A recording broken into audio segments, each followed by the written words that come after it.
क्या नाम है सर आपका? फखरुद्दीन सैफी। कहाँ ट्रांसप्लांट करवाया था? अपोलो में। क्या ट्रांसप्लांट कराया था? Kidney transplant. किसने दी थी किडनी? वाइफ ने दी थी। वाइफ भी आए हुए हैं जी। वाइफ कहाँ पे हैं सर? और अब दोबारा दिक्कत शुरू होगी। जी। क्या दिक्कत आ रही है अब? क्रिएटिनिन बढ़ना शुरू हो गया।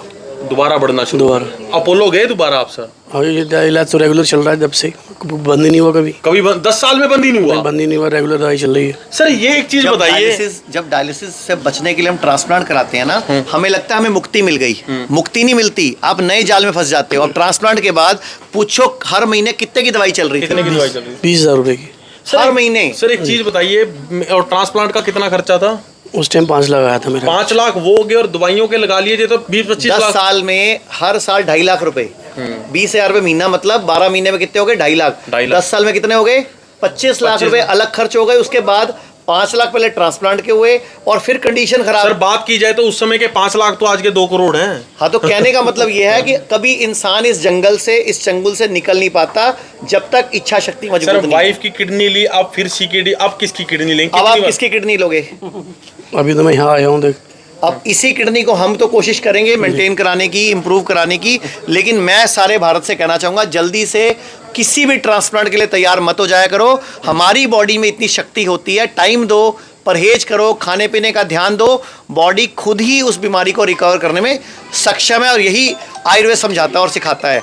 आयुर्वेद का एक श्लोक भी है, सर्वेषाणाम रोगाणाम निदानम कुपितामला, कि सर्व रोगों का निदान, कुपित मल को निकाल दो, गंदगी को निकाल दो, बॉडी खुद ठीक हो जाती है। आचार्य मनीष जी का बिल्कुल सही कहना, और एक इनका नारा है, अपने डॉक्टर खुद बने। और मैं एक ही चीज कहूंगा, आचार्य मनीष जी के मार्गदर्शन में जो हिम्स हॉस्पिटल नए नए आयाम स्थापित कर रहा है, ये हमारे लिए ही नहीं पूरे विश्व के लिए बहुत बड़ी बात है कि एक आयुर्वेदा जो भारत की पुरानी संस्कृति, 5000 वर्ष पुरानी संस्कृति, जिसको नई संस्कृतियां सिर्फ और सिर्फ पत्तों का और कुछ जड़ी बूटियों का नाम देती थी, आज वो पूरे विश्व को ठीक कर रहा है। वीडियो को ज्यादा से ज्यादा शेयर जरूर कर दीजिए, और जो जानकारी, कीमती जानकारी लोगों तक, अन्य लोगों तक पहुंच पाए। धन्यवाद।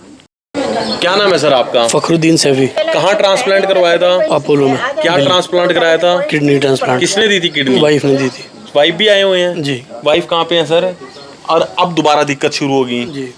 क्या दिक्कत आ रही है अब? क्रिएटिनिन बढ़ना शुरू हो गया। दोबारा बढ़ना शुरू? दोबारा। अपोलो गए दोबारा आप सर? हाँ, ये इलाज तो रेगुलर चल रहा है जब से, बंद ही नहीं हुआ कभी। कभी 10 साल में बंद ही नहीं हुआ? बंद ही नहीं हुआ, रेगुलर दवाई चल रही है। सर ये एक चीज बताइए, जब डायलिसिस से बचने के लिए हम ट्रांसप्लांट कराते हैं ना, हमें लगता है हमें मुक्ति मिल गई। मुक्ति नहीं मिलती, आप नए जाल में फंस जाते हो। अब ट्रांसप्लांट के बाद पूछो हर महीने कितने की दवाई चल रही थी? कितने की दवाई चल रही है? 20,000 रुपए की हर महीने। सर एक चीज बताइए, और ट्रांसप्लांट का कितना खर्चा था? उस टाइम 5 लाख आया था मेरा। 5 लाख वो हो गए, और दवाइयों के लगा लिए तो 20-25 10 लाख। साल में हर साल 2.5 लाख रुपए। 20,000 रुपए महीना, मतलब 12 महीने में कितने हो गए? 2.5 लाख। 10 साल में कितने हो गए? 25 लाख रुपए अलग खर्च हो गए। उसके बाद 5 लाख पहले ट्रांसप्लांट के हुए, और फिर कंडीशन खराब। सर बात की जाए तो उस समय के 5 लाख तो आज के 2 करोड़ हैं। हाँ, तो कहने का मतलब यह है कि कभी इंसान इस जंगल से, इस चंगुल से निकल नहीं पाता जब तक इच्छा शक्ति मजबूत सर नहीं। वाइफ की किडनी ली, अब फिर सीकेडी, अब किसकी किडनी लेंगे? अब आप किसकी किडनी लोगे? अभी तो मैं यहाँ आया हूँ, देख।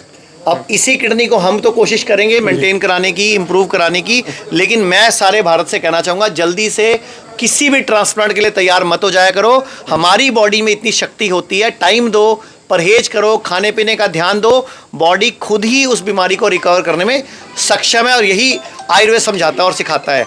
आयुर्वेद का एक श्लोक भी है, सर्वेषाणाम रोगाणाम निदानम कुपितामला, कि सर्व रोगों का निदान, कुपित मल को निकाल दो, गंदगी को निकाल दो, बॉडी खुद ठीक हो जाती है। आचार्य मनीष जी का बिल्कुल सही कहना, और एक इनका नारा है, अपने डॉक्टर खुद बने। और मैं एक ही चीज कहूंगा, आचार्य मनीष जी के मार्गदर्शन में जो हिम्स हॉस्पिटल नए नए आयाम स्थापित कर रहा है, ये हमारे लिए ही नहीं पूरे विश्व के लिए बहुत बड़ी बात है कि एक आयुर्वेदा जो भारत की पुरानी संस्कृति, 5000 वर्ष पुरानी संस्कृति, जिसको नई संस्कृतियां सिर्फ और सिर्फ पत्तों का और कुछ जड़ी बूटियों का नाम देती थी, आज वो पूरे विश्व को ठीक कर रहा है। वीडियो को ज्यादा से ज्यादा शेयर जरूर कर दीजिए, और जो जानकारी, कीमती जानकारी लोगों तक, अन्य लोगों तक पहुंच पाए। धन्यवाद।